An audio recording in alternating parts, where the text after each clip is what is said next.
বেশ কিছুদিন ধরে না অনুষ্ঠান বাড়ির মতন শুক্তো খেতে ইচ্ছে করছিল খুব, কিন্তু ব্যাঙ্গালোরে তো সেরকম অনুষ্ঠান বাড়ি পাবোই বা কোথায়, আর পেলেও সেখানে তো আর আমাদের বাঙালি অনুষ্ঠানের মতন শুক্তো পাওয়া যায় না। তাই সেই আশা ত্যাগ করে বাড়িতেই বানিয়ে ফেললাম পুরো অনুষ্ঠান বাড়ির মতন শুক্তো। আর বলতে আমার একটুও দ্বিধা হচ্ছে না যে এই দুধ শুক্তোটা অনুষ্ঠান বাড়ির শুক্তোর থেকে অনেক অনেক বেশি স্বাদ হয়েছিল। তো চলো রেসিপিটা তোমাদের সাথে ঝটপট শেয়ার করে নিই। প্রথমেই আমি সব সবজিগুলোকে লম্বা লম্বা করে কেটে নিয়েছি।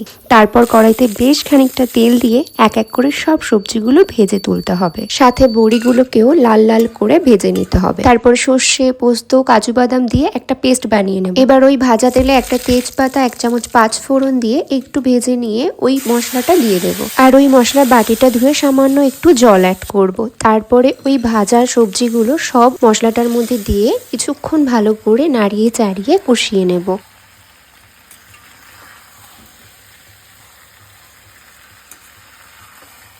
এবার স্বাদ মতো নুন দিয়ে ভালো করে সব সবজিগুলোকে মিশিয়ে নিতে হবে। তারপরে এটাকে লো ফ্লেম করে 5-7 মিনিটের জন্য ঢেকে রেখে দিতে হবে, যাতে সবকিছু বেশ ভালোভাবে সিদ্ধ হয়ে যায়। এবার আমি 1 বাটি দুধ দিয়ে ভালো করে সবজিগুলোকে ফুটিয়ে নেব। তোমরা তোমাদের সবজির পরিমাণ অনুযায়ী দুধটা অ্যাড করবে। এবার শেষে 1 চামচ ঘি দিয়ে সামান্য একটু ফুটিয়ে নিয়ে শুক্তোটা আমি নামিয়ে নেব।